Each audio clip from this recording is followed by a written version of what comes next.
Buenos días, hoy estamos con el profesor Iñaki Piñuel Izabala. Para mí es la máxima figura que hay a nivel nacional e internacional en materia de acoso laboral, de una experiencia dilatada, más de 30 años de profesor de la Universidad de Alcalá de Henares. En materia de recursos humanos tiene más de 25 libros que yo recuerde. Yo recuerdo que leí el primero, si fue el año 2001, que era Mobbing. Y ya ha ido derivando en otro tipo de libros como es Salir del infierno no de acoso, pero bueno, que sería un buen título para un libro de acoso. Por supuesto. Y bueno, con una amplia experiencia, yo le conocí ya hace, pues creo que fueron 20 años, en un procedimiento precisamente de acoso laboral, donde pedí poder contactar con él porque él ya estaba en los medios. Es una persona que, como he dicho, es referente a nivel nacional e internacional en materia de acoso laboral, y le pedí, en este caso a mi padre, poder contactar con un profesional para un peritaje en concreto. Y que recuerdo que mi primer contacto con el profesor Iñaki Piñuel, él me dijo que sí, que lo haría, pero siempre que después de pasadas esas pruebas él comprobase que nos encontramos ante una situación de acoso laboral. Y así todos y cada uno de los casos que he llevado con él, siempre desde la honestidad, el trabajo y la profesionalidad que él tiene, y por eso para mí es un placer hoy poder estar con el profesor Iñaki Piñuel. Y, por cierto, ese primer procedimiento salió bien y a partir de ahí muchos más. Sí que quería, pues hablando del acoso laboral, empezar por el principio. Es decir, empezar por lo que es el acoso laboral, qué definición tiene el profesor Iñaki Piñuel de acoso laboral, que yo he leído que ha formado al Consejo General de Poder Judicial, ha formado a organismos, ya lo hablaremos después y haré unas preguntas respecto a eso, pero qué definición tiene el profesor Iñaki Piñuel respecto al acoso laboral y qué tipos de acoso laboral existen.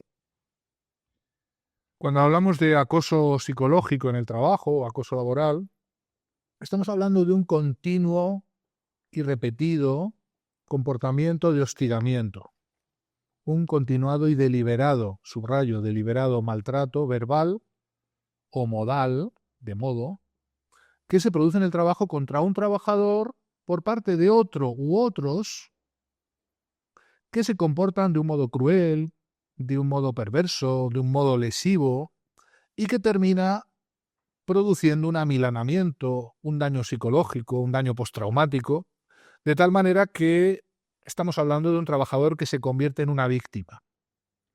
El mobbing, el acoso psicológico en el trabajo, es un proceso de victimización donde hay una parte que agrede y un trabajador que es víctima.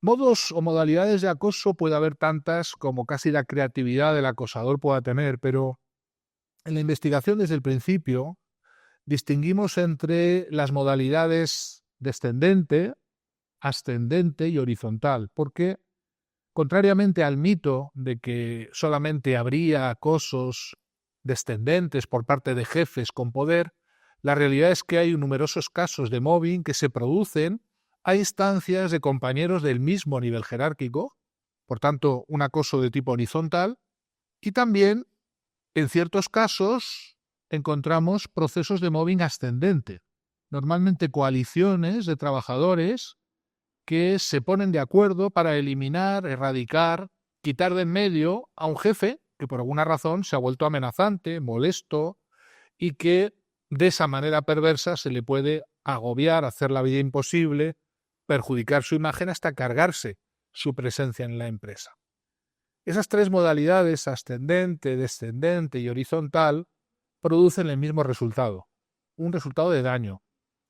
Pero el daño psicológico no forma parte del criterio para definir el mobbing. Claro que un proceso de acoso lleva a un trabajador que es víctima de un daño psicológico evidenciable, mensurable, acreditable por pruebas, por periciales, pero no es necesario acreditar el daño para establecer que hay un proceso de acoso. El proceso de acoso tiene como núcleo las conductas de que se compone, con independencia de que, por supuesto, tarde o temprano, más bien temprano, se va a producir un daño psicológico acreditable.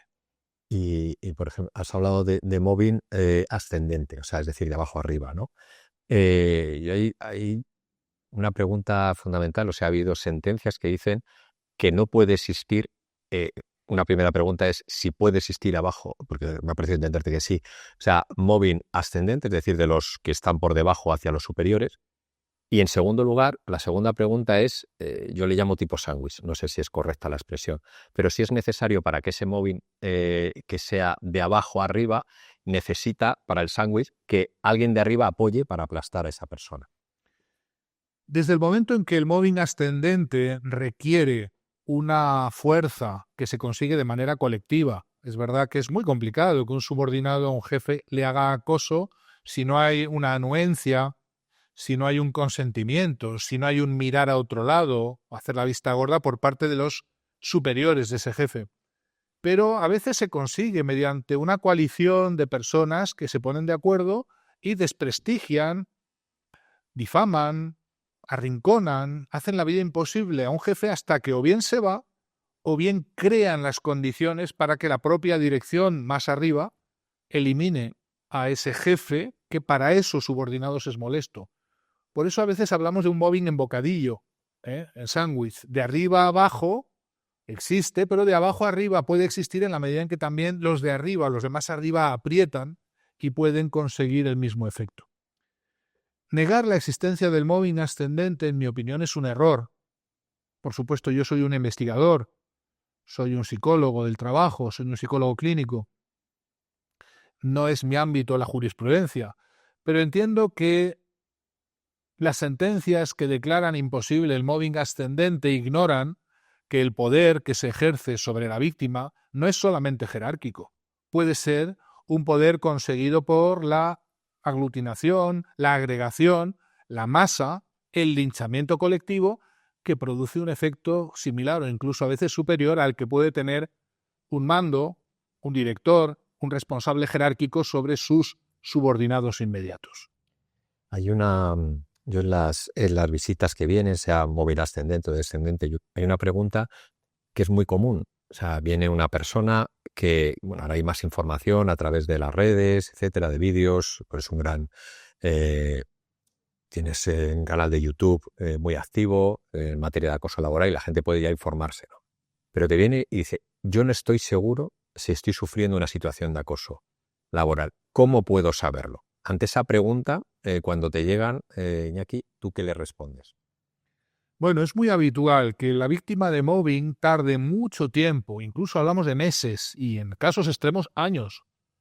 Está sufriendo una situación de acoso y al principio la banaliza, la trivializa, le quita importancia. Entra en un proceso que en psicología se llama disonancia cognitiva, que es el no poder creer, el no poder aceptar, el no poder sencillamente tragar con una conducta que es inaceptable y que viene de personas de las que uno no espera el daño, compañeros de trabajo, jefes, responsables, que tienen que velar por el bienestar del trabajador y por tanto uno no espera que sea tu propio jefe el que te haga la vida imposible, que perjudique tu trabajo, o que sean tus propios compañeros los que te hagan la vida imposible, te priven de la información necesaria, hagan todo para que te equivoques. Es algo que es difícil de entender para la víctima y por tanto es muy normal que acudan muchas personas que tienen la duda y son flagrantes casos de mobbing, de acoso laboral, pero que están inmersas en esa confusión que hace que durante muchísimo tiempo, demasiado tiempo, pasa ese tiempo sin que se adopten medidas de protección o que la víctima ni siquiera reclama su derecho a no ser maltratada en el trabajo. Y es ahí donde asistimos al desgraciado fenómeno del daño, el accidente, porque estamos hablando de un verdadero siniestro laboral. La persona que cae dañada, enferma por el mobbing es una víctima de un accidente de trabajo. Cierto es que ese accidente de trabajo no tiene como causa un único suceso. Ocurrió un suceso gravísimo y a partir de ahí esta persona entró en un daño psicológico.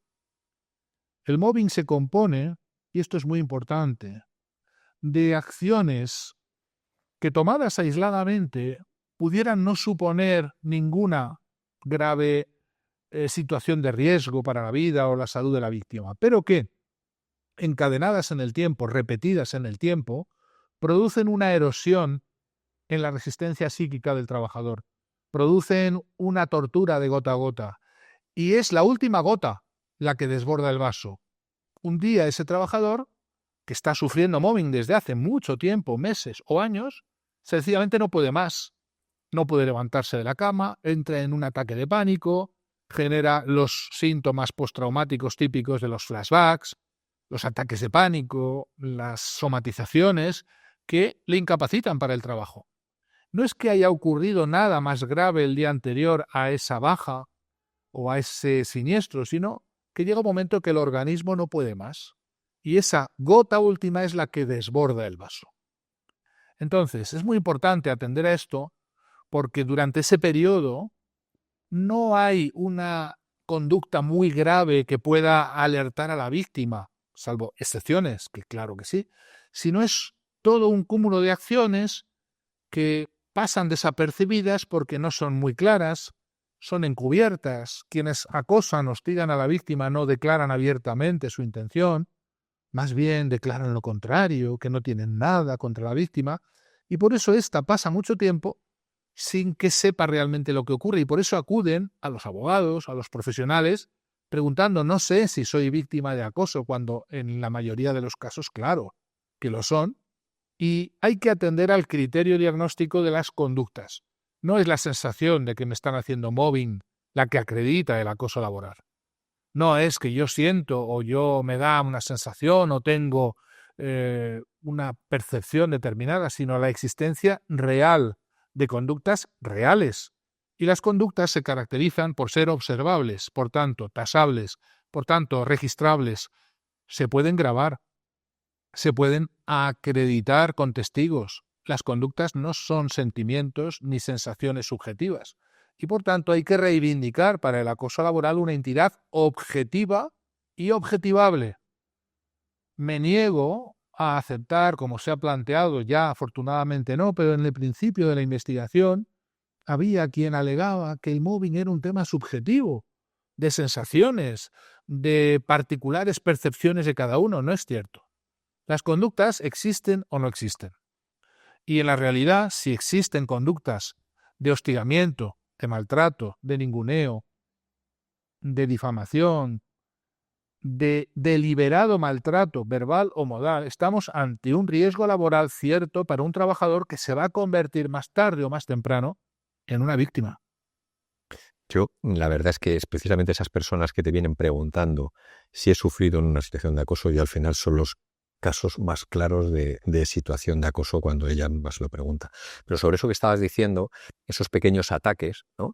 que muchas veces para otras personas no son perceptibles, o sea, esa gota, creo que has dicho, ¿no? que va ahora dando ahí, a mí hay una cosa también que me preocupa, es decir, esa persona que está sufriendo una situación de acoso o cree que está sufriendo una situación de acoso en el trabajo y es esa pequeña gota que va, pum, pum. Son pequeños hechos que sacados individualmente a lo mejor no parecen nada. Y la pregunta va dirigida precisamente a, entiendo que esa persona, yo le llamo el consejo de sabios, pero vamos, cuando tiene a su marido, su mujer, sus amigos, su padre, su madre, cuando le cuenta esas cosas, hay gente que encuentra el apoyo, pero hay gente que no lo encuentra. ¿Cómo afecta ese tipo de situaciones? Es decir, cuando yo entiendo que cuento lo que me ha pasado en mi puesto de trabajo, que he tenido 8 horas, que estoy durante todo el día, llego a mi núcleo donde yo tengo mi relax, mi espacio de seguridad emocional, ¿no? Y le cuento lo que ha pasado y no tengo ese apoyo, o sí lo tengo. ¿Cómo influye esas personas de fuera en una persona que está sufriendo una víctima de acoso? Para la víctima de acoso, lo más importante se convierte en aquellas personas de su entorno familiar, social, por supuesto laboral, que la apoyan. No olvidemos que la víctima de mobbing está viviendo una experiencia de arrinconamiento, de aislamiento, de intentar convencerla de que no vale, de que no sirve, de que no es adecuada, de que no te queremos aquí. Y por tanto, la aceptación de esa persona, mucho más si es incondicional, por parte de una pareja, por parte de una persona de su familia, por parte de otros compañeros, es crítica. Y ese factor es mucho más importante, esa aceptación y ese apoyo cercano, que quizá muchas de las intervenciones que hacemos los psicólogos, porque eso es mano de santo para una persona en el momento crítico en que se le niega el pan y la sal, se le niega su capacidad, se le niega su idoneidad para el trabajo, que alguno o algunos rompan esa unanimidad. Por otro lado, el propio mecanismo en que se basa el mobbing es un mecanismo viejo y antiguo en la humanidad, conocido como el mecanismo del chivo expiatorio. ¿En qué consiste? En una experiencia por la cual un miembro de la comunidad es aislado, estigmatizado, arrinconado y linchado por la gran mayoría, si no por la totalidad de ese grupo humano. Y cuando digo linchado es a veces eliminado físicamente, físicamente linchado. Esas ceremonias sacrificiales de chivo expiatorización con resultado de muerte, afortunadamente han terminado, pero nos ha quedado ese residuo humano, antropológico, de cuando las cosas van mal, cuando hay crisis, cuando hay caos, cuando hay desorganización o cuando hay malas noticias, buscar siempre el culpable oficial, aquel que se la va a cargar, el cabeza de turco, el que de alguna manera carga con la culpa de todo. Y ese es el candidato prioritario a convertirse en víctima de mobbing. Cuando un jefe mediocre no funciona, cuando no hay resultados, cuando hay caos, cuando hay desorganización, cuando alguien quiere encubrir corrupción, cuando alguien quiere, digamos, correr una cortina de humo sobre cosas que no son buenas, el recurso habitual es crear uno de estos mecanismos, montar un expediente, un caso de chivo expiatorización de algún trabajador que normalmente es el que ha llegado el último, el trabajador más vulnerable, el que ya tenía alguna cojera psicológica por alguna razón o que podía tener menos solidaridad grupal porque ha llegado hace poco, y ese trabajador se convierte en víctima de otros que van agregándose cada vez más y que se convierte esa situación en un todos contra uno. Cuando los juzgados me preguntan tantas veces, fíjate, las veces que lo hemos escuchado, ¿cómo es posible que nadie hable bien de esta presunta víctima de mobbing, ¿no? Eso daría pie a pensar que tienen razón los que la acosan, ¿no? Porque todo el mundo habla mal de la víctima. Y es justo lo contrario. El que todo el mundo hable mal de la víctima acredita que se ha producido una alteración en la percepción y en las atribuciones, que es la que el instigador del proceso de mobbing ha operado, convenciendo a muchos de participar en ese linchamiento que es colectivo y que termina arrastrando a todos. Por eso las víctimas de mobbing se suelen encontrar en una situación de una totalidad persecutoria contra ellas. Y hay muy pocos casos donde alguien o alguno se solidariza a favor de la víctima. Y ese caso es mano de santo porque rompe ese único elemento solidario que está al lado de la víctima, rompe esa unanimidad y garantiza la salvación. Porque esa persona ve que todos no son todos menos uno o menos algunos. Y eso es verdaderamente lo que hay que procurar. Más bien, la realidad suele ser la contraria. Las víctimas se encuentran con un muro, con una pared, con una totalidad de personas que forman un gang y que además creen de buena fe estar participando en una acción justiciera, en darle su merecido a alguien, en eliminar un tumor, un garbanzo negro, un punto filipino, alguien que a todas luces no merece estar aquí. Y esto es lo que hace que la mayoría de las personas que son reclutadas para participar en el acoso de una víctima, pues tienen una convicción de estar haciendo algo bueno, destruyendo a un ser humano. Lo cual es terrible. Cuando al final se dirige ese grupo hacia la persona, quiero decir, en muchas ocasiones te encuentras una situación en la que ha tenido una vida laboral normal y hay como un punto de inflexión, ¿no? Una ruptura biográfica. Una ruptura, y a partir de ahí comienza esa gota, ¿no?, que has mencionado. Durante toda tu experiencia, ¿qué tipos de ruptura? Cuando digo de tipos, si está muy marcado a lo mejor un tema maternal, está muy marcado un tema sindical, está muy marcado, o sea, ¿qué te has encontrado a lo largo? Bueno, hay de todo, pero efectivamente lo que hay que buscar es una ruptura en la biografía laboral, que puede tener muchas causas. La llegada de un nuevo jefe es el elemento a partir del cual de repente un trabajador que es bueno, todo lo hace mal. ¿Cómo puede ser si antes era bueno, ahora es malo? La llegada de una situación, un compañero nuevo, que es el que instiga el proceso, puede ser. El hecho de que la persona que llega por primera vez a un nuevo puesto de trabajo es sistemáticamente arrinconada por los que ya estaban ahí, esa es la novedad. O también el ejercicio de un derecho, reivindicar, volver de una enfermedad de larga duración es una de las cosas más horribles que yo me he encontrado y es muy habitual. A la vuelta de una larga ILT, un proceso de incapacidad laboral transitoria, el que se reincorpora a su trabajo, que ha sido sustituido por otra persona, pues vuelve a ocupar su puesto y es víctima de un hostigamiento por parte de otros que quieren que vuelva la persona que ocupaba su puesto de reemplazo. O también el ejercicio de un derecho, por ejemplo, el mobbing maternal. En España se sigue practicando el mobbing contra las mujeres por el hecho de quedarse embarazadas, no tanto por destruirlas a ellas, que las destruyen, sino por marcar un ejemplo negativo de lo que le puede ocurrir a la que se atreva a ejercitar su derecho a la conciliación, a la baja maternal, etcétera, los derechos que están asociados. Y quizá en estos tiempos de corrupción, una de las causas típicas y habituales también de ser seleccionado como target la víctima es el que o bien no ha querido participar en un enjuague, en una corrupción, o bien es conocedor de, o bien ha dicho que con él no cuenten para esa corrupción, y entonces se convierte en amenazante. El perfil único, quizás, de todas las víctimas de mobbing que hemos podido acreditar después de muchos años de investigar, es que por alguna razón las víctimas de mobbing son o se han convertido en amenazantes para el que instiga el proceso.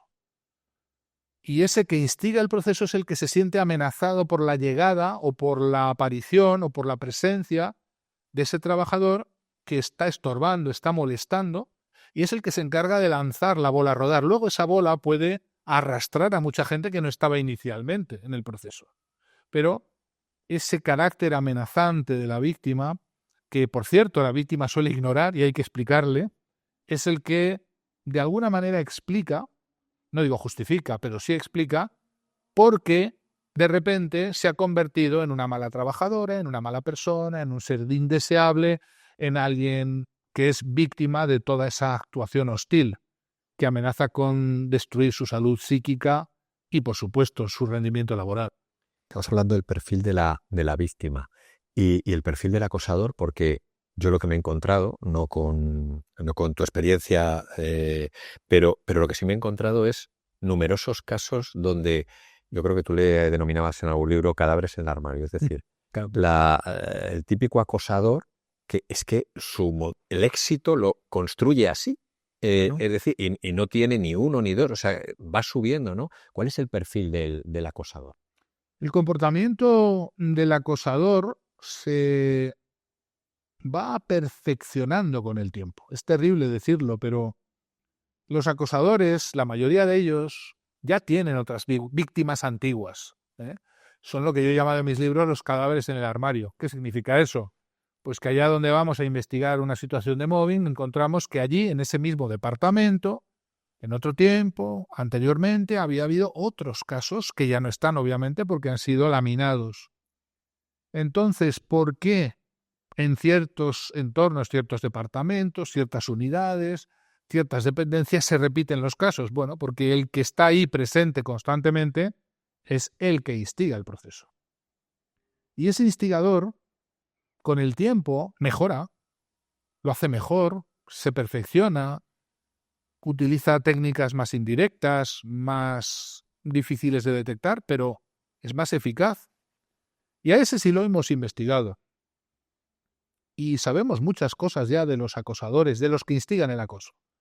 Una de las que sabemos es que frecuentemente presentan alguna de las denominadas así personalidades psicopáticas, que son personas que están integradas en la sociedad, que no han cometido crímenes violentos, que no mataron, no asesinaron, pero son técnicamente hablando psicópatas, personas sin alma, sin emociones, sin norma moral, sin conciencia, que no les duelen prendas de quitar de en medio a un competidor, a alguien que les estorba, a alguien a que no han podido seducir o comprar o amenazar. Ese comportamiento psicopático de comprar o eliminar a los que estorban explica que en muchos casos, en el origen del mobbing, hay estos personajes estas personalidades siniestras que llamamos en psicología psicópatas, que no son personas con cara de malo, sino son seres externamente encantadores, seductores, con la mejor imagen pública que quepa imaginar, pero que encubren un siniestro lado oscuro que solamente es evidente para la que se convierte en sus víctimas. Hay que distinguir entre el que instiga un proceso de acoso y el que participa en él. El que instiga el proceso de acoso, el que lanza la bola a rodar, es el que sabe lo que hace. Y hay que decir que el mobbing es un deliberado maltrato debido a que es continuado. Y voy a explicarme. Si yo por la mañana salgo a trabajar con mi automóvil, atropello a una ancianita, eso es un accidente. No había voluntad, aunque eso puede ser penado y penable, pero es un accidente. Si yo salgo a trabajar todas las mañanas y atropello siempre, todas las mañanas a la misma ancianita, eso ya no es un accidente. El mobbing es continuado y solamente puede ser continuado por ser deliberado. Que alguien pueda maltratar puntualmente a un compañero o a un subordinado puede ocurrir, pero ese acto puntual no es en sí un proceso de acoso. Un proceso de acoso se caracteriza por una sistemática dirección sobre la víctima para perjudicarla, dañarla, romper sus redes de comunicación, quebrar su reputación, inducirla a error, privarle de la información que necesita, reducir su autoestima, desestabilizarla emocionalmente. Todo eso repetidamente no es un comportamiento casual, aunque a veces lo alegan. No quise hacerlo, pero la repetitividad, la frecuencia, el hecho de que no son conductas aisladas, sino repetidas, prueba que ese proceso está activado por una intencionalidad oculta, encubierta, porque no es bonito en nuestra sociedad reconocer que estás intentando eliminar, destruir, cargarte a un ser humano. Los acosadores son malvados, pueden ser hasta psicópatas, pero no son estúpidos. Y luego están los que participan en el proceso, que son convencidos, son reclutados, en principio, por las técnicas de manipulación del instigador, que va envenenando a los demás, va perjudicando la imagen de la víctima deliberadamente, y estos son víctimas de un engaño, de una seducción, o a veces de un arrastre mimético, porque simplemente linchan a la víctima porque es lo que todos hacen. Ah, yo también participo porque ¿dónde va Vicente? ¿Dónde va la gente? Entonces, claro que están haciendo daño a la víctima, pero a estos se les puede, digamos, no excusar, que no es la palabra que yo utilizaría, pero sí comprender en el sentido que creen que están cumpliendo con un deber cívico, con una obligación moral, destruyendo a una persona. Son víctimas, por un lado, de la manipulación del instigador, por otro lado, del mecanismo que siempre agrega a todos los gangs acosadores, que es el mimetismo, que es el imitar al que está delante. Estás tirando una piedra contra la víctima, yo también la tiro. Y ahí se produce un escalamiento, un embalamiento mimético, algo que cuando llega a un cierto umbral ya no es posible revertir y que convierte a la víctima en una víctima absolutamente indefensa. No conocen ni tienen idea de lo que es el proceso de acoso quienes reivindican que la víctima debería defenderse, debería hacer algo, debería... Es imposible para una persona sola, aislada, contra una multitud o una totalidad, defenderse. Y por eso la que tiene que intervenir, y de esto hablaremos, es la empresa, es la organización. Dejar a la víctima sola ante el peligro, alegando que ella es mayor y puede defenderse, es desconocer el proceso de desequilibrio de poder que afecta a la víctima frente a todo ese gang linchador. Cuando has hablado de atropellar a la anciana un día o atropellar 3 días, yo, cuando antes has definido lo que es el acoso laboral, y hay un montón de definiciones, y hay algunas que te encuentras que es que dice, tiene que ser al menos 6 meses, ¿vale? Esa situación de acoso. Ahora quiero saber tu opinión, porque yo, desde luego, me he encontrado con casos, personas que han sido un hostigamiento, a lo mejor han sido 5 meses, pero ha sido tan bestial como otra persona que lo ha sufrido durante 2 años. Yo quiero saber tu opinión, si existe algún límite temporal. Oye, ¿hay acoso a partir de 6 meses y un día, que parece una pena? ¿O ya con 5 meses y 28 días? ¿Cuál es tu opinión? Obviamente no es así. Es una barbaridad pensar que haya que esperar 6 meses y un día para estimar que había un riesgo laboral que ha producido el daño. Hay mobbing o acoso laboral desde el momento en que el comportamiento de hostigamiento es repetido, es continuado, no es un hecho puntual. Descartar el hecho puntual, descartar la ocasionalidad, nos permite establecer que hay ahí un proceso. Y obviamente que ese proceso no daña inmediatamente a todo el mundo.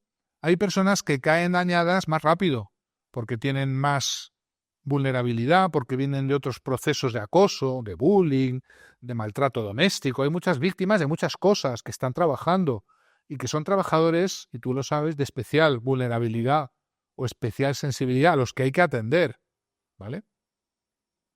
Pero cuando se investigó el mobbing, y el primero que lo hizo fue Lehman, los investigadores nos preguntamos ¿cuándo es el umbral temporal a partir del cual, como promedio, los trabajadores entran en un daño psicológico? Y ahí nos salió en el análisis que se denomina así, de regresión temporal, es una técnica estadística, salió un entorno, un horizonte de unos 6 meses. ¿Qué significa esto de los 6 meses? Que como promedio, un trabajador promedio suele tardar 6 meses en empezar a notar el daño psicológico grave ya, pero muchos trabajadores caen a los 15 días, al mes y medio, y a cambio otros pueden estar un año aguantando sin entrar en daño postraumático. El horizonte de esos 6 meses es a partir del cual cabe presumir con razonabilidad que ha habido una alteración y que ha nacido un siniestro, un daño que es acreditable. Pero obviamente la variabilidad humana es muy grande. No hay que esperar 6 meses para acreditar un proceso de mobbing, hay que acreditarlo desde el mismo punto y hora en que esas conductas son repetidas, ocurren sin solución de continuidad y por tanto está incurriendo quien acosa en un riesgo para la salud de ese trabajador y la empresa debe de tener eso desde el momento mismo en que tiene conocimiento de que está ocurriendo.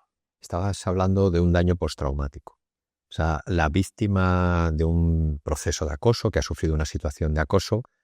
Bueno, dos preguntas, o sea, que nos expliques en qué consiste ese daño, ¿no? El daño postraumático, y cómo puede identificar, porque muchas veces viene un cliente y no se da cuenta, o sea, le haces algunas preguntas, usted por la noche descansa bien, constantemente está pensando a su consejo de sabios, como le digo, usted le está contando constantemente esto, no asimila bien la información, etcétera. ¿Qué le podemos dar, qué ideas a la persona que está sufriendo una situación de acoso para poder identificar, para que le salte la señal de alarma y en qué consiste, qué es un trastorno de estrés postraumático derivado de una situación de acoso? Las víctimas de acoso laboral experimentan un proceso gradual de quiebra de su resistencia psíquica. Rara vez hay un hecho muy grave, muy intenso, una grave conducta de maltrato, de violencia. Ocurre alguna vez, pero es muy raro. Y por tanto se ven sometidos a una degradación creciente de su entorno laboral y a una pérdida de su capacidad que es progresiva, que no notan, no advierten y que se va instalando insidiosamente en forma de daño postraumático.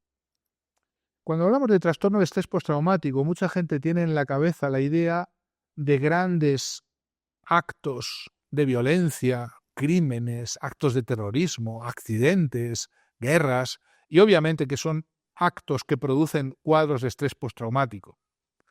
Pero no olvidemos que la investigación especializada ha descubierto que también producen esos idénticos cuadros de estrés postraumático, hechos de menor cuantía aparentemente, pero que se repiten en el tiempo, y aunque tengan menor intensidad, tienen mayor impacto debido a que se producen de manera repetida, continuada, en entornos inescapables. ¿Qué son entornos inescapables? De donde no te puedes ir. A un trabajo no puedes renunciar así como así. No puedes dejar de ir a trabajar porque tienes miedo a que te hagan algo malo. No puedes dejar de hacer tu trabajo porque digas que no tienes capacidad de concentración o porque no recuerdas datos o detalles que te está generando el daño postraumático. Entonces, el daño psicológico se realimenta del hecho que estas conductas, uno, proceden de personas significativas de las que no esperamos el daño, compañeros, jefes, gente de nuestro entorno laboral, y además se producen sobre una repetitividad, una recurrencia, en ese entorno del que uno no puede escapar, generando una situación de ratonera que explica la aparición de la indefensión aprendida. La indefensión aprendida es ese terrible subproducto del acoso que hace que los trabajadores sometidos a mobbing están convencidos de que no hay nada que puedan hacer. Están psicológicamente y emocionalmente paralizados, no porque no pudieran hacer nada, sino porque la propia situación de acoso, de maltrato, de hostilidad repetida en un entorno inescapable les da un aprendizaje tóxico de que no hay nada que puedan hacer y por tanto ya no intentan nada. Y por tanto pasan mucho tiempo sin hacer nada, sin reivindicar su derecho a no ser maltratados, sin denunciarlo, sin siquiera comunicarlo a nadie. Y esto es un error, pero es un error inducido por el mismo daño.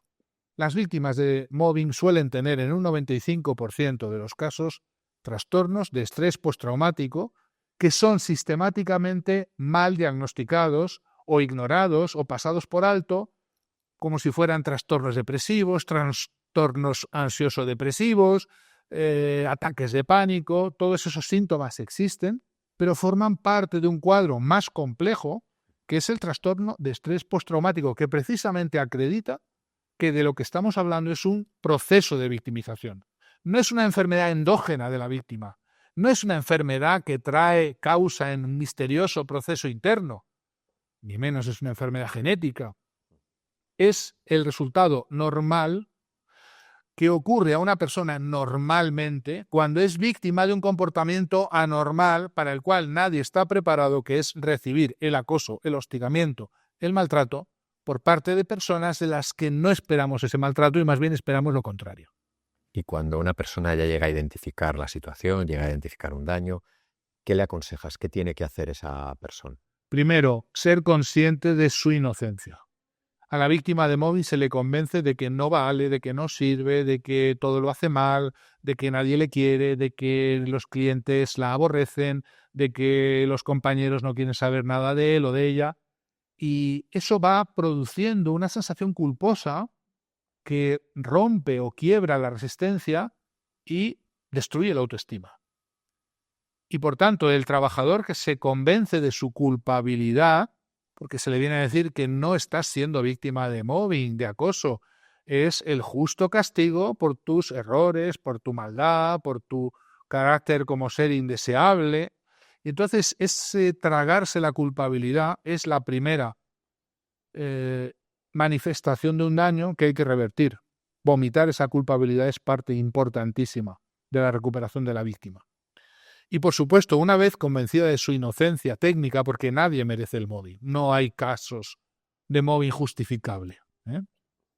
No hay ninguna razón que pueda justificar que en un moderno entorno laboral en el siglo XXI nadie reciba maltrato, ninguneo, hostigamiento, ataques. Eso no forma parte del entorno esperable y no hay por qué sufrirlo y no hay justificación para practicarlo. Entonces, desde ahí, primero, informar, buscar ayuda. La ayuda porque la mayoría de las víctimas cuando caen en la cuenta ya tienen daño psicológico. Buscar ir registrando, ir tomando, digamos, los datos relevantes para en su momento poder acreditar si las cosas llegan a judicializarse o llegan a pedirse pruebas. He dicho que el mobbing son conductas, son conversaciones, son ataques, son amenazas, son coacciones. Es una conducta de denigración constante. A veces son insultos. Todo eso deja huella, deja rastro, se puede registrar, grabar, se puede acreditar. Es necesario ir llevando un registro. Y si se puede también, un registro con prueba, para que en su momento eso puede quedar acreditado. Y por supuesto buscar, porque gracias a Dios, después de tanto luchar y tanto investigar, conseguimos que en España también, como en muchos países, se legisle. El mobbing es un ilícito y además es un ilícito penal. No solamente laboral, sino penal. Y desde ese punto y hora, es importante decir que no hay causas que puedan justificar el acoso en el trabajo. Todo ello es un delito, es un ilícito, es un comportamiento injusto para la víctima y además que no se puede alegar ninguna causa de justificación desde la ley. Os he estado hablando sobre todo desde el punto de vista de la víctima, ¿no? De cómo ayudar a la víctima, cómo identificar el daño, etcétera. Pero yo creo que hay un dato previo, ¿no? Que es la empresa, la administración pública, el empleador, ¿no? En general. Aparte de ser la máxima figura que existe en materia de acoso laboral, eres profesor de universidad, que yo recuerdo, creo que hace 30 años, en materia de recursos humanos. ¿Qué puede hacer una empresa para evitar este tipo de situaciones? Es decir, que se produzcan, porque es un hecho y día a día vemos este tipo de casos, ¿no? Pero hablamos de riesgo psicosocial. Pero, ¿qué puede hacer una empresa para poder evitar este tipo de situaciones? Cuando hemos ido a mirar lo que ocurre dentro de las empresas, no digamos las administraciones públicas, nos hemos encontrado que entre un 11 y un 15% de las plantillas reportan estar siendo víctimas de mobbing en ese momento.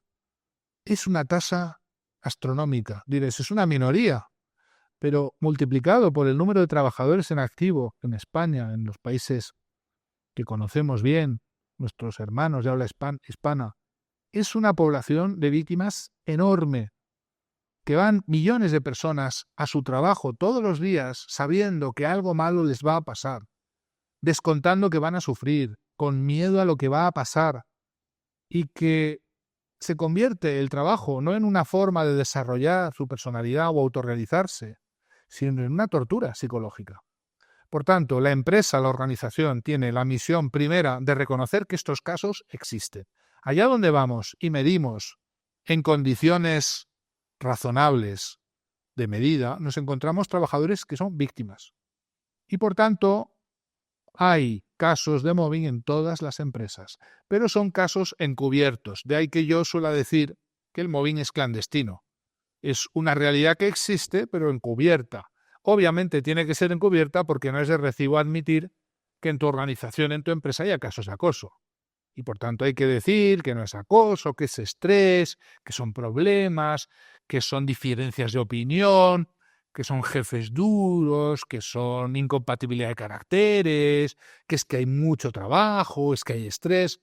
Son alegaciones falsas, son distorsiones que se utilizan para encubrir que hay casos de acoso y que hay víctimas de acoso y que periódicamente esas víctimas votan con los pies. Los que pueden se van, los que no pueden irse se quedan a costa de un sufrimiento infame e ingente, y los de siempre, que son los que triunfan porque no se detectan sus actuaciones, refuerzan su comportamiento y lo hacen cada vez mejor. Y mala noticia para esa organización. Es una fuente de pérdida de valor añadido constante, porque contrariamente a lo que se piensa, las víctimas de mobbing son los mejores de entre los trabajadores. No porque lo diga yo para agradar el oído de las presuntas víctimas, sino porque la misma naturaleza del mobbing, lo que es y por lo que se practica el acoso contra alguien, tiene justamente eso. El ser un buen trabajador resulta amenazante para un jefe mediocre. El ser un buen trabajador o tener éxito es amenazante para un compañero envidioso. El ser una buena persona es amenazante para muchos que no son tan buenas personas. El decir la verdad, el no corromperse, es amenazante para muchos que son de esa naturaleza oscura. Por tanto, es un argumento de descapitalización intelectual humana, pero sobre todo de los mejores de entre los recursos humanos. A las empresas no les interesa el móvil. ¿Y por qué a fecha de hoy, o sea, pese a que la normativa lo obliga, yo creo que debe ser una actividad formativa, ¿no? O sea, todos somos conscientes de que una persona que está subida en un andamio sin un arnés y sin un casco es una ausencia de medidas de prevención de riesgos, ¿no? Llega un inspector, le ve, oye, mira, esto es una ausencia de medidas. Pero, sin embargo, no se evalúan, y hablo también de la administración pública, de universidades, de empresas, etcétera, no se realiza una adecuada evaluación de riesgos psicosociales y creo que no tenemos una conciencia del daño que puede ser exactamente igual que el señor, insisto, yo he tenido casos de suicidio, he tenido casos de incapacidad permanente absoluta y puede ser exactamente igual el de una evaluación de riesgo psicosocial.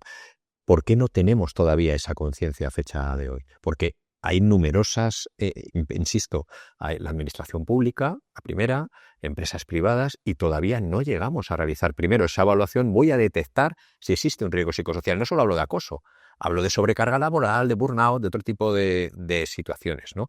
Y no lo evalúo. O las que he visto, que también quiero saber tu opinión, es que eso lo he escuchado también en palabras tuyas y te lo he copiado, que son de cumplimiento. Es decir, tengo hecho el registro de la evaluación, pero luego no hago ningún tipo de medida. Los abogados sabéis muy bien que constatar la existencia de un problema significa adquirir la responsabilidad de resolverlo. Entonces, para muchos responsables de las políticas de recursos humanos, de las políticas de prevención de riesgos, es mucho mejor cumplir, entre comillas, cubrir el expediente haciendo aquello que la ley pide o exige, pero sin llegar realmente a tener que detectar el problema. De tal manera que se cubre el expediente con una posición que yo denomino en broma de cumplimiento. Entonces, esos trabajadores que están en esas empresas reciben cuestionarios en los que no se les pregunta por el riesgo concreto de acoso, por las conductas de acoso.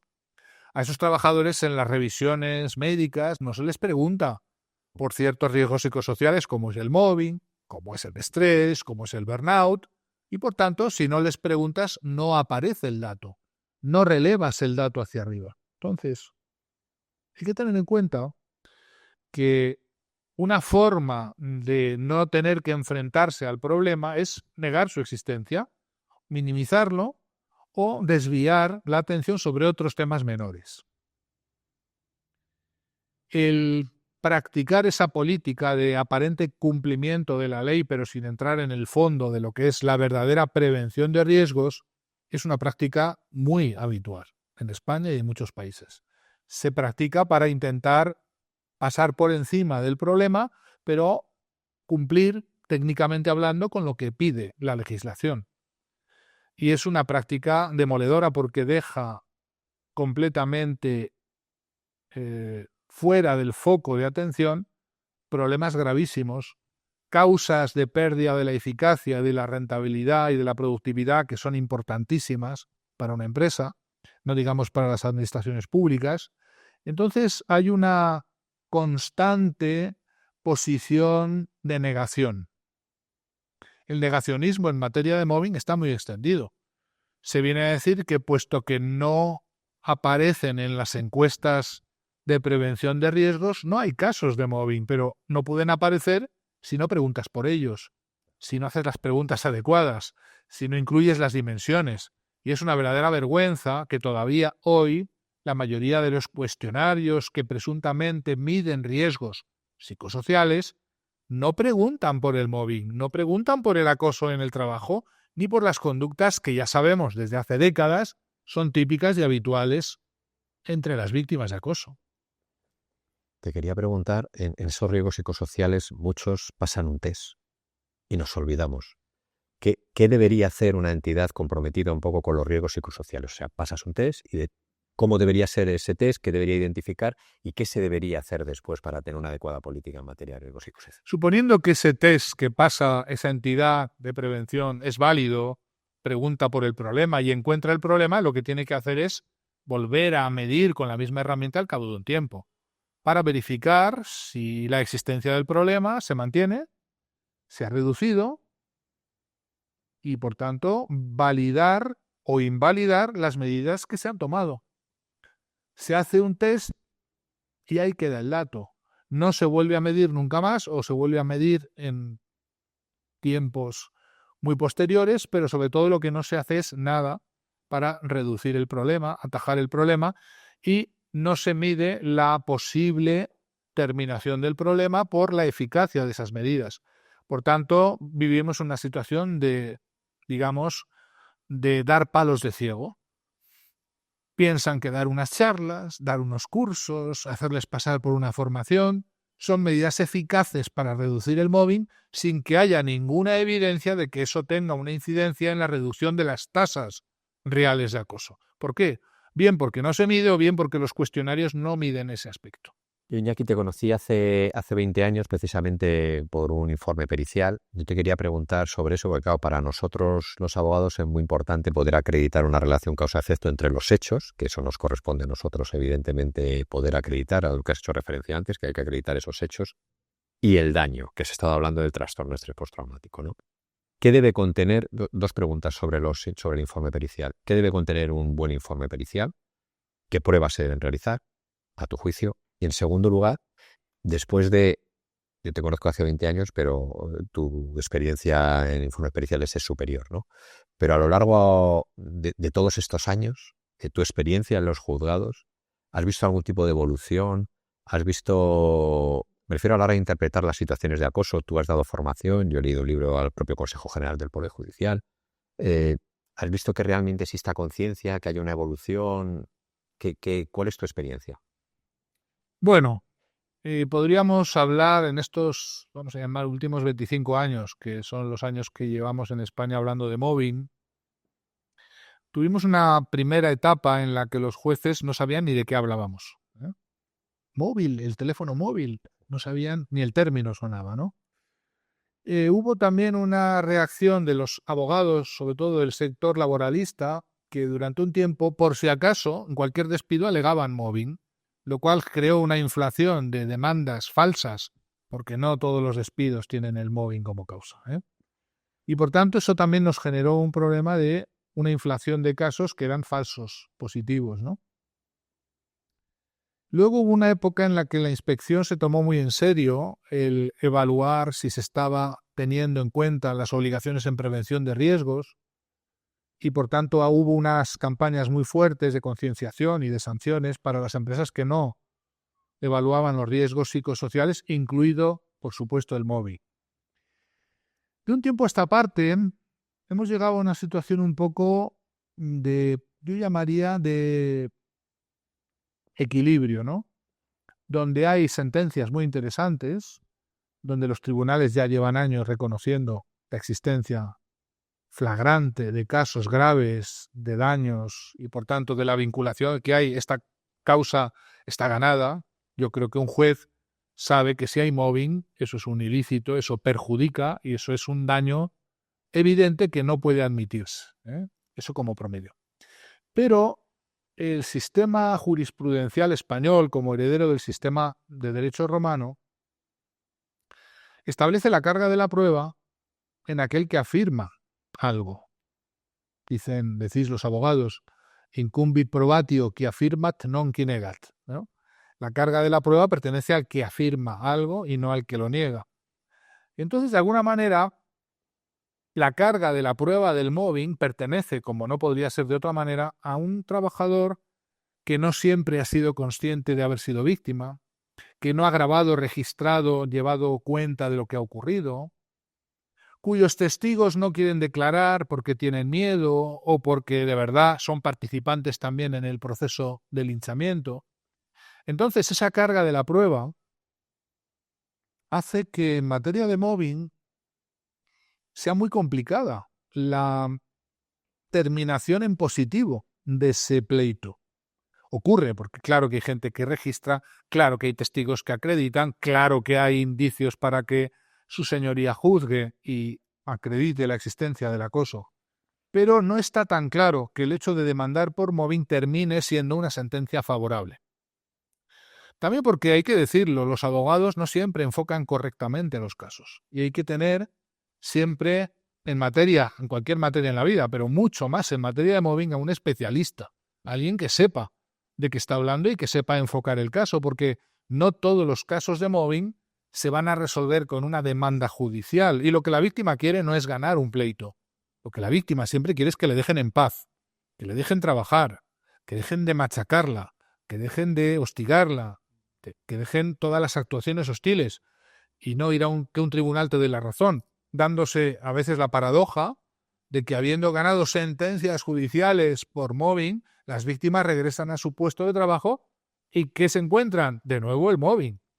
Por tanto, no es garantía de nada el ganar un pleito. Pero el abogado que es sensible, el abogado que entiende de esto, debe encontrar la mejor situación o posición para su cliente y no simplemente ir a un pleito porque sí, porque eso le va a llevar a ganar dinero, porque eso le da réditos, porque eso pues le viene bien al abogado, pero no es seguro que le venga bien también a la víctima.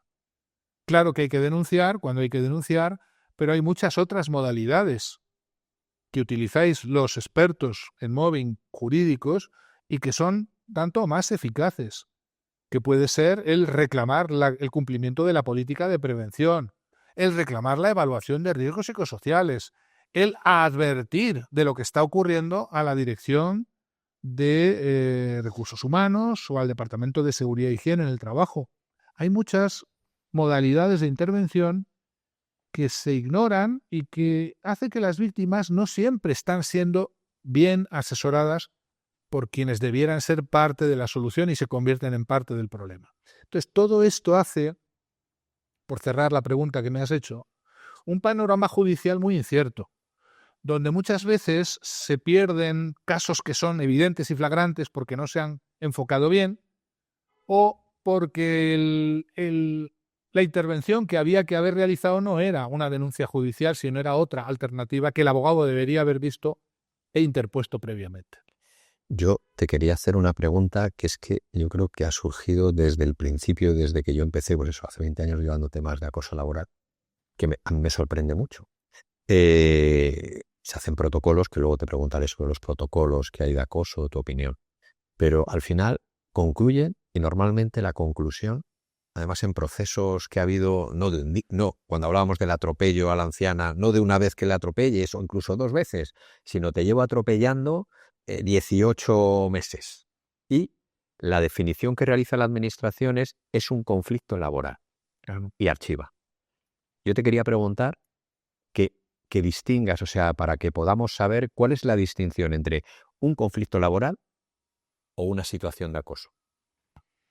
Es una vieja alegación y falsa alegación, la de que el mobbing es un proceso, no es un proceso de victimización, sino un mero conflicto donde hay partes y por tanto no hay que meterse, o donde cupiera la mediación. Falso.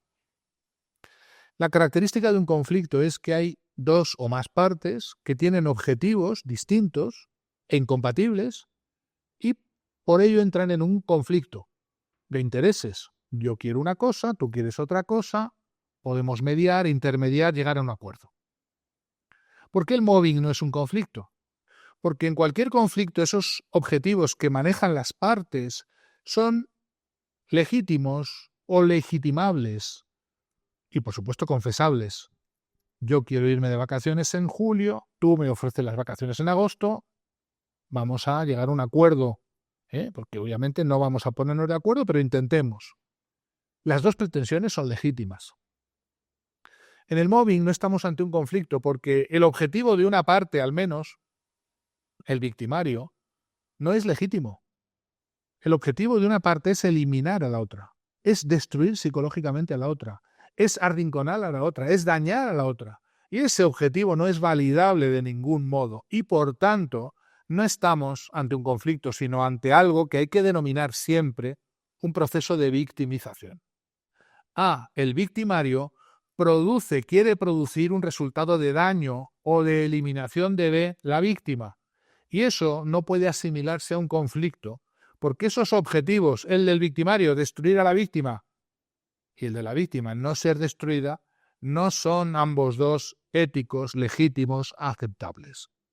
Y por eso no hay que calificar un proceso de victimización claro y flagrante como un conflicto entre partes donde hay que resolverlo con las buenas herramientas de la mediación. No cabe la mediación en el mobbing porque la mediación presupone poner en el medio, mediación viene de medio, unas pretensiones que no son compatibles, pero bueno, donde todos ceden. ¿Cómo cedería la víctima ante la pretensión de su acosador de destruirla?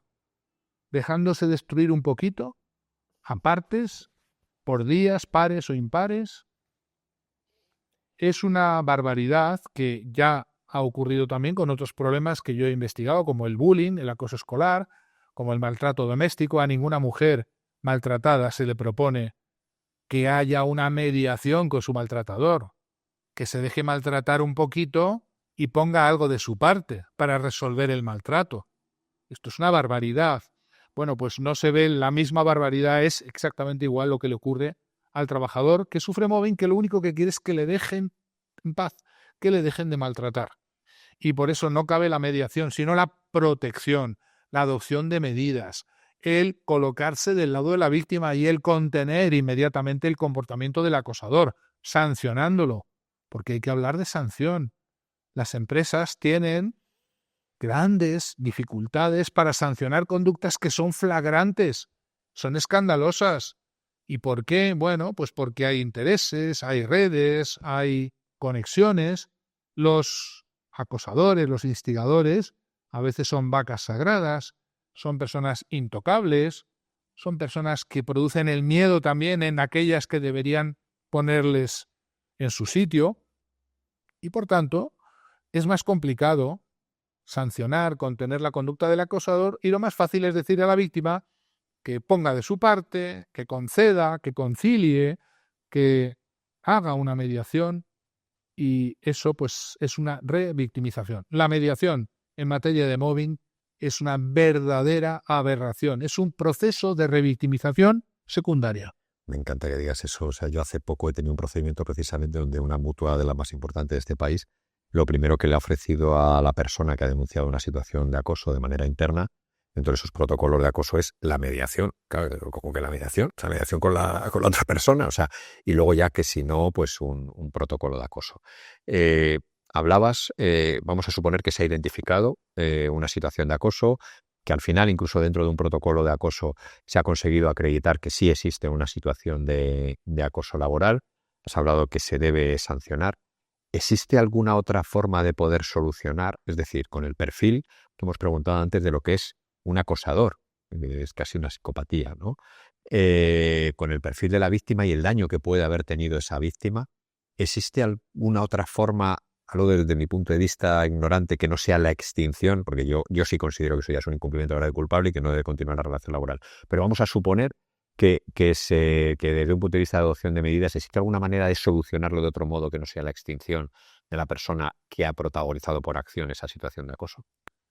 La extinción, si te refieres a ese despido al revés, que la víctima dice yo ya no puedo seguir aquí y, entre comillas, me voy, dando, digamos, esa extinción del contrato activada por la propia víctima, ¿verdad? ¿Te refieres a eso? Me refiero a que la empresa identifique, vamos a suponer que es una empresa que ha tenido una adecuada política de prevención, que ha identificado un riesgo psicosocial, ha realizado un protocolo de acoso y concluye que fulanito está acosando a menganita. Entonces, desde mi punto de vista, solo cabe para poder solucionar ese problema la extinción de la relación laboral, porque yo creo que no le llamemos extinción, eso es un despido procedente. Sí. Bueno. ¿Por qué? Por un comportamiento muy grave. Si tú descubres que tu empleado te roba, o que tu empleado maltrata a tus clientes, o que tu empleado no acude a trabajar, no es extinción exactamente. Es que lo que hay es un despido que es plenamente justificado y es procedente. Además, otra cosa es que esté tasado, ¿no? Ahí podemos entrar. Pero el Estatuto de la Función Pública, desde ya varios años, establece que es causa de pérdida de la condición funcionarial, nada menos, el haber acosado a alguien. Los funcionarios pierden su condición como funcionarios si acosan. Los trabajadores en el sector privado, que menos que no ocurra lo mismo. Pero claro, no es porque no se pueda hacer, sino porque la situación concreta que a veces ocurre en ese lugar hace que el instigador tiene de alguna manera un poder o una relación o una conexión con los que toman las decisiones preferente, más importante que la que tiene la víctima, y entonces se prefiere cortar por lo sano. Se prefiere, en este caso, extinguir la relación laboral de la víctima, eliminando a la víctima limpiamente, pensando que muerto el perro se acabó la rabia. Ignoran esas personas que operan así que el problema no pertenece a la víctima que la van a eliminar, sino al que ha creado a esa víctima, que más tarde o más temprano va a reproducir ese mismo comportamiento, que es un comportamiento en serie, porque los acosadores son acosadores en serie, repiten sus comportamientos contra otras víctimas en otros tiempos, en otras empresas, y ahí podemos rastrear historiales terribles de personas muy notorias, por cierto, en la sociedad española, empresarios que han dejado regueros de cadáveres en el armario por todos los sitios. Allá donde han ido, han destruido poblaciones enteras laborales, empresas enteras. Antes has hablado, cuando te he cambiado la pregunta, o sea, realmente has hablado de la posibilidad de extinción por parte del trabajador, ¿no? Es decir, yo me voy de aquí, me está el incumplimiento de la empresa, me quiero ir y me quiero ir con la indemnización más unos daños y perjuicios. Eso es una opción, es decir, yo corto y me voy. Hay otra opción que es reclamar a la empresa, ¿no? Oye, yo quiero que me indemnices, continúo aquí, pero que me indemnices. Eh, claro, supongo que habrá que ver el caso concreto, pero ¿tú qué aconsejas a una víctima de acoso? ¿Enfrentarse al problema dentro de la empresa o buscar la salida dentro de la empresa? Es decir, buscar la salida con una extinción, como has mencionado, a la inversa, buscar un despido, una extinción del artículo 57. Yo en todos mis libros sobre mobbing, que son algunos, siempre he recomendado que la víctima se convierta en protagonista de su propia salida del problema. No digo que no busque ayuda, no digo que no busque expertos, abogados, personas que la puedan asesorar, pero hay algo muy importante y es que la víctima de este proceso de acoso entra en indefensión. Y esa indefensión ha de ser vencida, revertida. Y la forma de revertirla es que ella, la víctima, se convierta en su propia valedora, no la única, pero la principal. Esto a veces requiere psicoterapia. Y el equipo que yo dirijo está especializado en recuperar a víctimas que están con esa indefensión, ayudándoles a recuperar esa capacidad de poner su vida a su cargo, de defenderse, de poner límites, de reivindicar su inocencia, que es muy importante. Pero no siempre es posible. Hay situaciones muy envenenadas, situaciones terminales, situaciones donde las víctimas ya no pueden más y hay que elegir entre la vida o el trabajo. Y más vale la vida que el trabajo. Y en ese caso puede ser recomendable una extinción o ir conscientemente a una baja laboral durante la cual recuperar fuerzas para volver y reivindicar su derecho a no ser maltratado. Entonces, lo que hay que decir es que el proceso de recuperación psicológico de la víctima necesita que ésta se convierta en primera valedora de sí misma, y esto requiere vomitar esa culpabilización que se va inoculando perversamente en la víctima de mobbing, es revertir esa dinámica de creer que no puedo hacer nada, que estoy a merced de mis acosadores, es romper esa dinámica de dejarse ir, de abandonarse, de resignarse, que es terrible, porque es la causa de todos los daños psicológicos, de la pérdida de la autoestima y de un proceso de degradación, de pérdida de la resistencia psicológica y de creciente somatización que las víctimas atraviesan. Sí, Iñaki, has hablado antes precisamente de los procesos de baja médica, ¿no? De incapacidad temporal. Yo quería preguntarte sobre eso dos cosas. En primer lugar, ¿cómo puedes identificar que esa baja laboral deriva de una situación de acoso o deriva del trabajo? Porque esa persona ha podido tener otra serie de conflictos. ¿Cómo lo identificas de un duelo? ¿Cómo lo identificas de que se irá mal con su marido, con su mujer, etcétera, etcétera? Y luego una segunda pregunta, ¿es necesario para poder acreditar un daño que la persona que ha sufrido una situación de acoso tenga una baja laboral o no? Empiezo por la segunda, no. Porque la mayoría de las víctimas de acoso sufren el mobbing durante mucho tiempo durante el cual están dañadas y no están de baja. Por tanto, estar de baja no acredita el mobbing y no estar de baja no deja de acreditar o de desacreditar el mobbing. Esto es muy importante. Lo que acredita la existencia de acoso es la existencia de conductas, de un proceso continuado y deliberado que tiene manifestaciones visibles. No son cosas invisibles, morales, psicológicas. Claro que hay cosas psicológicas involucradas, la autoestima, la resistencia psíquica, el daño psicológico, pero el mobbing tiene un sustrato que es muy interesante, objetivo, visible.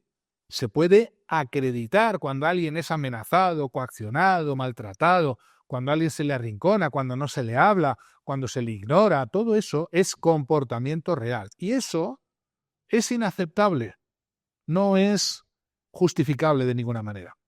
Cuando a veces se dice que la enfermedad que tiene la víctima es una enfermedad común, una contingencia común, o son enfermedades psicológicas misteriosas que la víctima ha desarrollado de repente, puede ocurrir, porque en la vida todo cabe, pero la existencia de un proceso de victimización de este tipo, Contingencia, la aparición de un daño postraumático que es unívoco de una exposición a un grave riesgo para la vida o la integridad física o psicológica, te permite establecer que esa baja laboral o esa enfermedad o ese daño es atribuible a esto que está ocurriendo.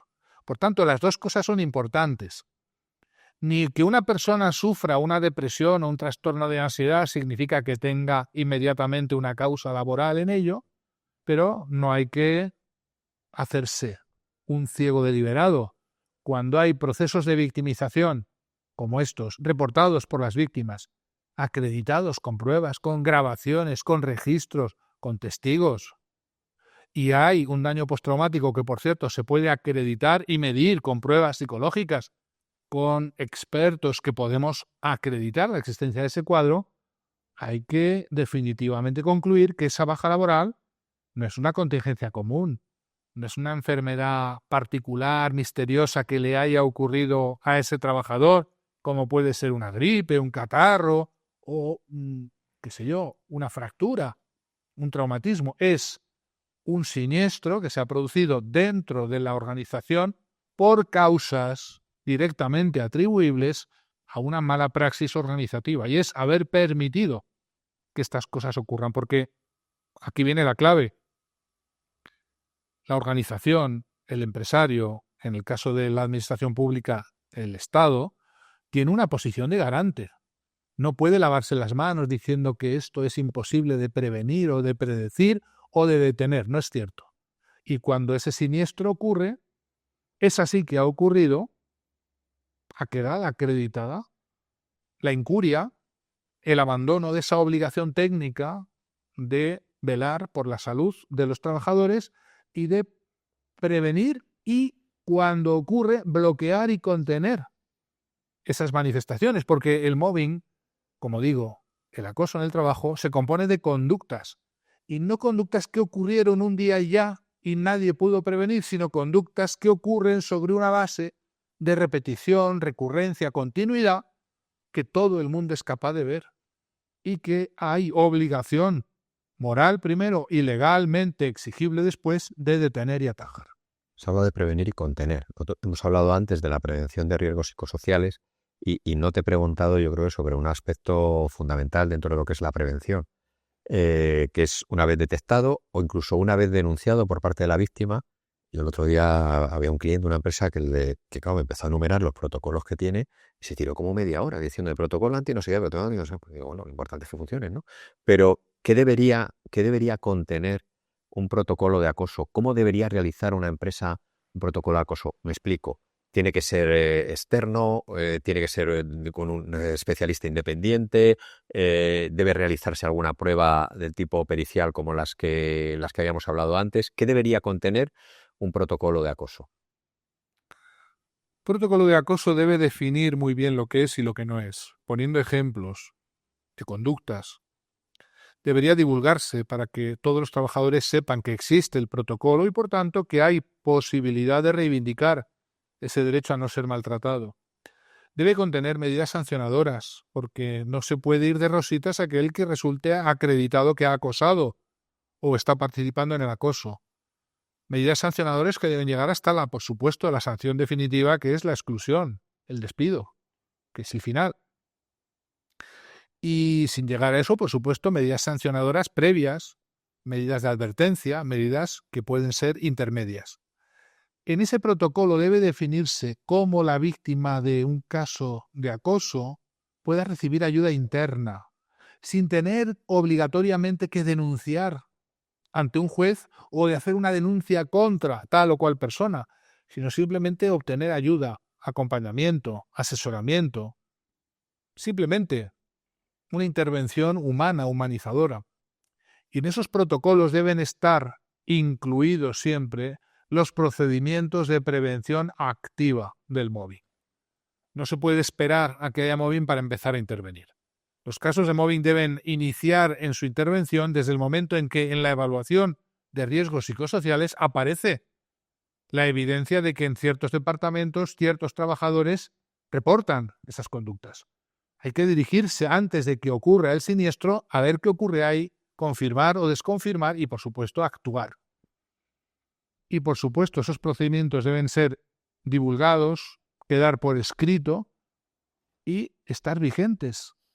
No ser papel mojado, no ser medidas, digamos, estéticas que quedan muy bien, que hacen un efecto, que permiten cumplir con la obligación legal, que claro que es desde el 2010 en España el tener estos protocolos para empresas y administraciones públicas, y por tanto el problema es que esos protocolos deben buscar sensiblemente, realmente, de verdad, terminar con el problema y no hacer algo para que parezca que hacemos algo y todo siga siendo lo mismo. Tú has llevado muchos temas también de acoso escolar. Estamos hablando ahora de acoso laboral, no nada que ver con el acoso escolar. Pero ¿has tenido la experiencia de personas que han protagonizado acoso escolar en la época del colegio y luego han continuado en la época laboral? Y también víctimas de acoso escolar en la época del colegio que luego han sido víctimas de acoso laboral. Sí, y no solo.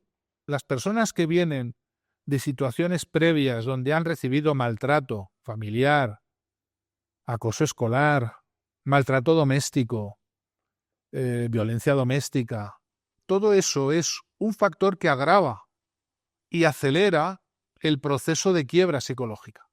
Muchas personas alegan que la existencia de traumas anteriores invalidaría la acreditación de un caso de acoso porque esa persona ya, entre comillas, viene coja de otros procesos. Y sin embargo es todo lo contrario. Nuestra legislación establece, y muy correctamente, que los trabajadores de especial vulnerabilidad deben ser tratados de manera especial como trabajadores a los que hay que cuidar y proteger de un modo específico y distinto. Y por tanto, alegar que es que esta persona sufrió maltrato doméstico hace 4 años, 5 años, o tuvo un divorcio traumático y por eso ahora, es que claro, en cuanto le gritas, en cuanto le chillas, en cuanto lo maltratas, se viene abajo, claro, natural, porque tiene esa vulnerabilidad incremental que debe ser protegida, no lo contrario. No es un argumento de descarga de la responsabilidad, sino de agravación. Y cuando a veces se alega esto en los tribunales, yo suelo aconsejar a los abogados que defienden a las víctimas que aumenten la cantidad de indemnización porque además reconocen que el trabajador era de especial vulnerabilidad y no se tuvo en cuenta.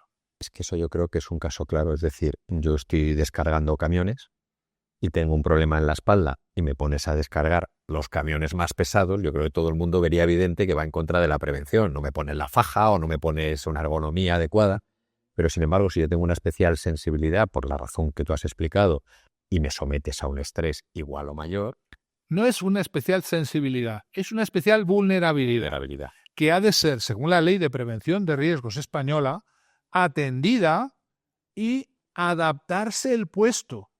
No solamente que no debe ser ignorada, sino que debe ser atendida y debe adaptarse muy especialmente a esa situación. Es decir, nuestro ordenamiento jurídico lo tiene muy claro y obviamente en el sentido más humanizador.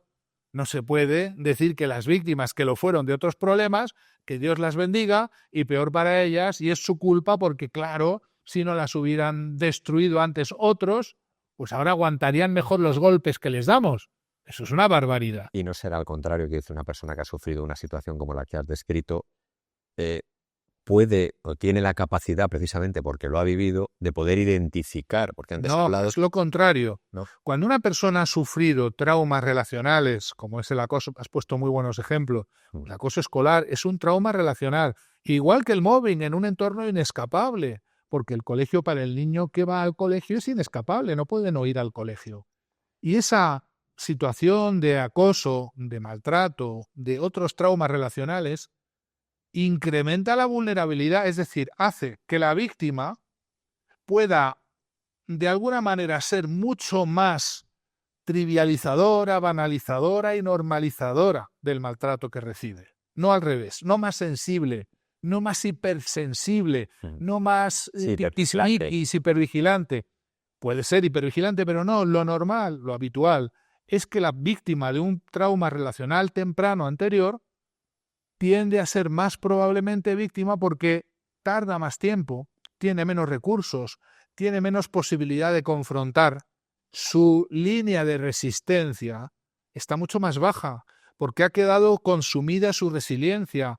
El capital con el que todos nacemos para aguantar cosas, para aguantar combates, maltratos, situaciones complicadas, ha quedado disminuido y por tanto cuando llega el mobbing, su, digamos, nivel de combustible está muy bajito.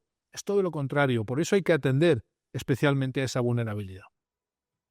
Pues muchísimas gracias, profesor, yo la verdad es que he aprendido muchísimo en este rato en el que hemos estado y no sé, si quieres dejar un mensaje lo primero darte las gracias, ¿no?, por haber compartido este momento con nosotros y si quieres dejar un mensaje a las víctimas, algo que tú quieras decir. Pues sí, me gustaría decir que las víctimas tienen la posibilidad de volver a recuperarse, a volver a ser las personas que eran antes del acoso, hacer una vida normal, porque son normales, aunque se les ha convencido de que son seres extraños, repulsivos, negativos, odiosos, ¿verdad? Y que para eso está, por un lado, el ordenamiento jurídico que protege su derecho a no ser maltratado, y hay que recordar que en España y en la mayoría de los países del mundo no va en el sueldo ser maltratado, no entra en el sueldo el mobbing, y por tanto hay formas de encontrar un modo saludable de ir a trabajar sin que eso consista en perder la autoestima, perder la salud, perder las ganas de vivir, en definitiva a veces también perder la vida. Y que para esas víctimas todo nuestro trabajo, el que hemos hecho, el que yo he hecho y el que otros hicieron antes que yo, ha servido para demostrar que las víctimas de mobbing no son quejicosas, victimistas, hipersensibles, personas tiquismiquis, todo eso existe, pero la gran mayoría de las víctimas de mobbing no son así, sino que son trabajadores y trabajadoras que no quieren nada más que seguir haciendo su trabajo, que les dejen en paz y poder hacer una actividad laboral que les desarrolle y les realice en este mundo. Y hay salida, hay vida más allá del mobbing. Este es el mensaje positivo que hay que dar. La víctima que está pasando, que esté escuchando esta emisión, la víctima que está pasando el mobbing, a veces está pensando en quitarse la vida, en desaparecer, en tirar la toalla, en abandonar el trabajo, la función pública. ¿Cuántos funcionarios hemos visto que han dejado el puesto como funcionarios? Y hay que reivindicar que hay posibilidad de hacer frente a esa situación y hay vida más allá del mobbing. Esa vida, por supuesto, queda acreditada por miles de personas que han salido adelante, se han recuperado, han encontrado abogados que los han defendido, psicoterapeutas que los han atendido y los han sacado adelante. Y hoy cuentan el mobbing como una mala noche en una mala posada, un proceso que terminó y se acabó. Y hoy son los que más y mejor defienden a otros trabajadores cuando en su entorno ven que les pasa también lo mismo que a ellos les pasó. Por tanto, se convierten en agentes de cambio, en personas especialmente sensibles a lo peor del mundo laboral y entre las cosas peores, desde luego que está este acoso laboral.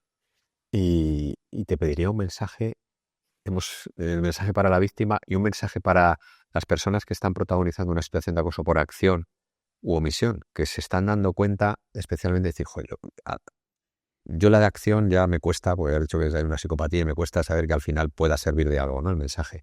Pero a lo mejor las que lo están haciendo por omisión y están dando cuenta, estoy participando en algo oscuro. ¿Qué mensaje le mandarías a...? Tienen que saber que el ordenamiento jurídico español está directamente en contra de lo que están haciendo y que están incurriendo en un grave riesgo penal, de ilícito penal, porque el mobbing es un delito penal, además de que lo sea laboral. Y que ese comportamiento no les va a llevar a un mejor resultado. Más tarde o más temprano, estas actuaciones quedan al descubierto, quedan las cartas boca arriba, el acosador se encuentra identificado a plenas luces, y ese reproche que es moral, pero que también es jurídico, puede ser muy peligroso para la propia carrera profesional. No siempre los acosadores salen tan bien parados.